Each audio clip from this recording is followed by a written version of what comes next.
السلام علیکم ناظرین، میں ہوں آپ کا ہوسٹ میر بیگ اور آپ دیکھ رہے ہیں FM4 کے ٹی وی کا پروگرام ناز برداری، جو پاکستان کا سب سے معتبر حالات حاضرہ کا پروگرام ہے۔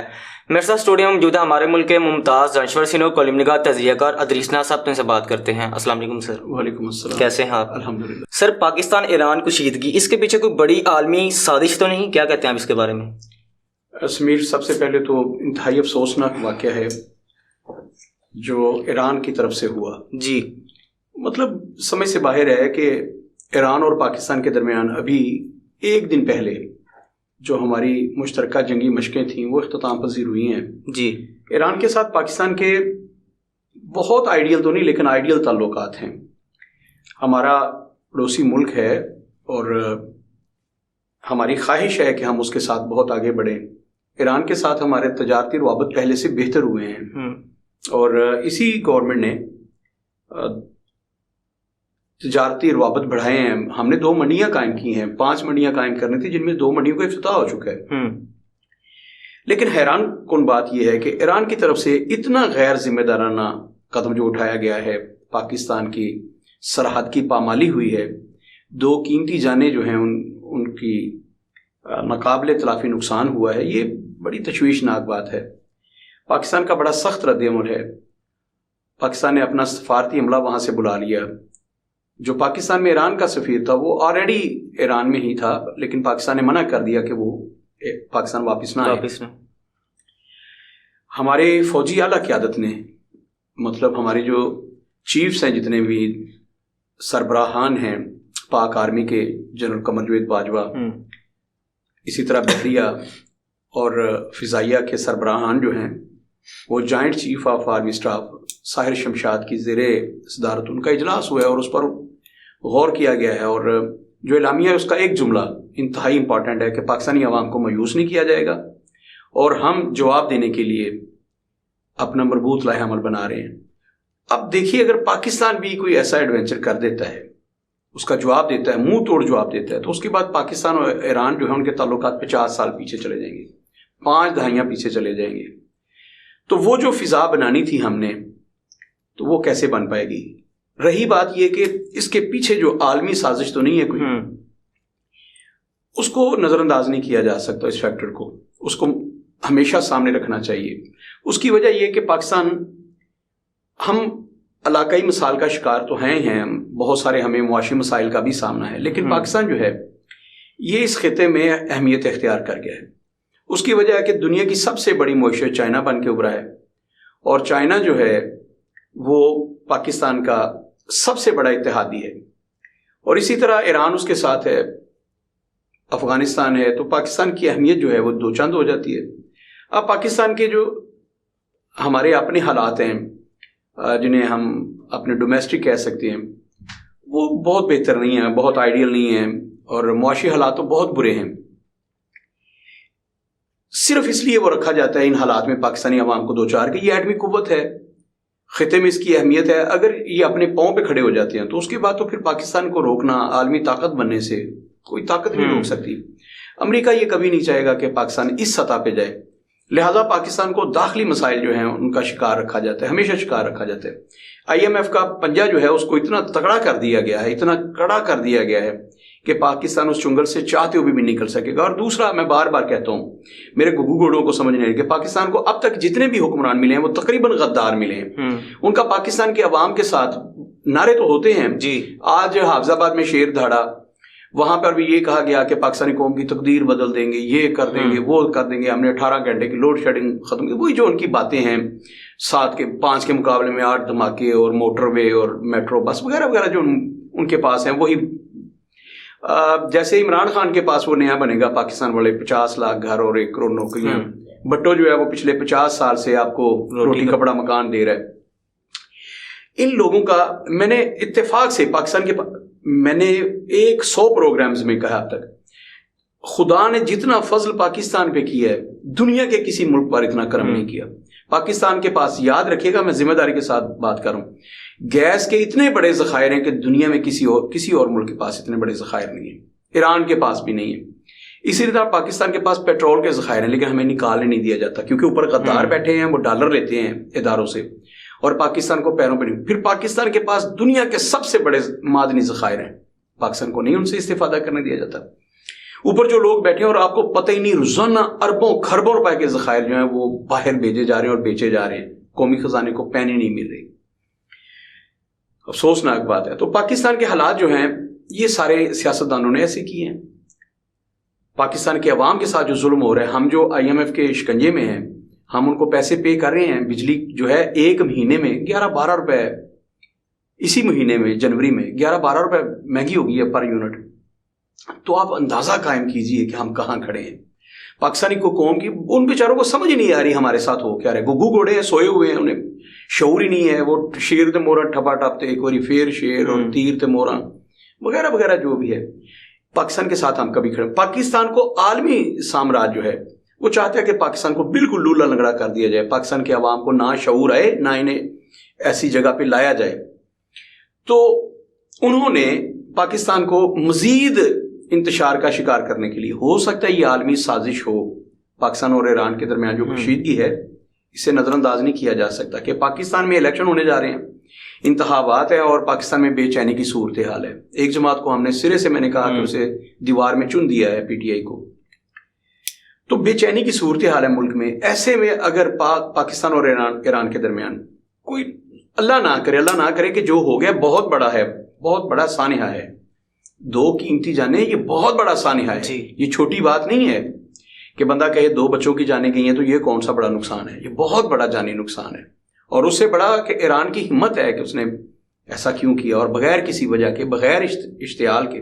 ہوتا نا کہ پاکستان کی طرف سے کوئی ایسا ہوتا, ہم نے اشتعال دلایا ہوتا اسے, ہم نے سرحدوں پہ کوئی ایسا ایڈونچر کیا ہوتا تو اس کا رد عمل ہوتا. لیکن یہ سمجھ سے باہر ہے کہ ایران کی کیا ذہن میں آئی, اور وہ بھی پاکستان کے ساتھ. اس کے پیچھے اچھا ایران جو ہے وہ امریکہ کا اتحادی بھی نہیں ہے کہ کہا جائے کہ امریکہ نے کروا دیا ہے. اب یہ بات ابھی سمجھنے اور سمجھانے کی ہے, ابھی بہت زیادہ وقت چاہیے ہمیں سمجھنے کے لیے کہ ایران نے یہ ایسا کیوں کیا ہے, کون سے ایسے عالمی عوامل ہیں. اور اس وقت خطے کی جو صورتحال ہے اس میں اسرائیل اور فلسطین کے درمیان جو جاری جنگ ہے وہ اپنے مرحلہ کن مراحل میں داخل ہو چکی ہے. حتمی جو فیصلہ کن مراحل ہیں ان میں داخل ہو چکی ہے. اسرائیل جو ہے وہ جنگ سے بھاگنا چاہتا ہے. اسرائیل کو تو پتہ ہی نہیں تھا کہ حماس اور ہمیں اس حوثی جو ہیں اس لیول کی ٹکر دیں گے. انہیں تو یہ تھا کہ یہ چھوٹا سا ایک گروہ ہے اور اس کو ہم نے تھپڑ مار کے بھگا دینا ہے. لیکن آفرین ہے فلسطین کے جو مجاہدین ہیں غزہ میں جو وہ کر رہے ہیں حماس کے, وہ ان کی سمجھ سے بہت بالا ہے اسرائیل کی سمجھ سے. تو یہ خطہ پہلے ہی ایک عالمی جنگ کے دہانے پہ کھڑا ہے. اس میں آپ کو پتہ ہے کہ امریکہ بہادر کا جو بحری بیڑا آ رہا تھا اسے تباہ کر دیا حوثیوں نے. بڑی عجیب سی صورتحال ہے. وہ ایک چھوٹا سا جسے گروہ سمجھا جاتا تھا وہ ایک منظم فوج ہے.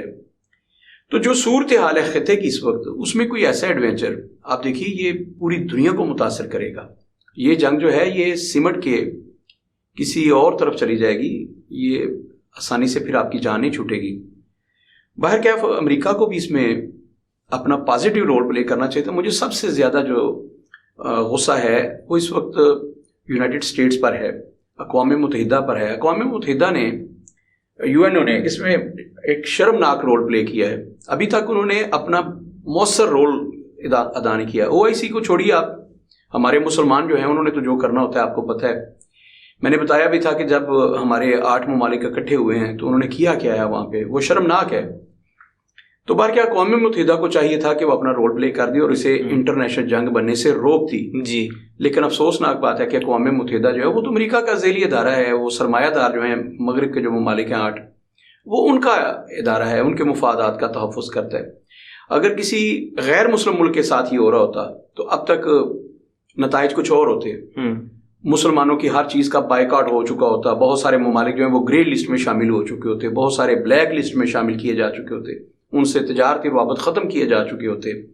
بلکہ شاید امریکہ بہادر جو اپنی فوجیں اتار چکا ہوتا اور تورا بورا کے پہاڑوں پر جیسے اس نے کارپیٹ بمباری کی تھی ویسے سلسلہ شروع ہو چکا تھا. لیکن افسوسناک بات تو یہ ہے کہ اسرائیل ہے اور امریکہ کو سمجھ نہیں آ رہی کہ جتنا نقصان اس جنگ میں امریکہ کا ہوگا اس کا امریکہ تصور نہیں کر سکتا. جنگ بے شک غزہ کی پٹی پہ ہے تو امریکہ اندازہ نہیں قائم کر سکتا. اسرائیل جو ہے اسے اپنے مقاصد کے لیے استعمال کرتا ہے اور امریکہ پہ اس کا پورا ہولڈ ہے. اسرائیل کا. امریکن کو یہ سمجھنا ہوگا کہ ایک چھوٹا سا ایک گروہ جو ہے وہ ان پر کیسے حکمرانی کر رہا ہے اور ان کو کیسے کنٹرول کیے ہوئے اور اپنے مفادات کے لیے استعمال کرتا ہے. خیر خطے کی جو صورتحال تھی یہ پہلے ہی تشویشناک تھی. اس پہ یہ کہ ایران نے غیر ذمہ داری کا مظاہرہ کرتے ہوئے جی ہمارا ان کا جو تعلق ہے وہ کلمے کی بنیاد پر بھی ہے. ایران ہمارا اسلامی برادر ملک ہے. اچھا میں کبھی بھی فرقے کی بنیاد پر فقہ کی بنیاد پر بات نہیں کیا کرتا, نہ میرا ان سے کوئی فقہی اختلاف ہے.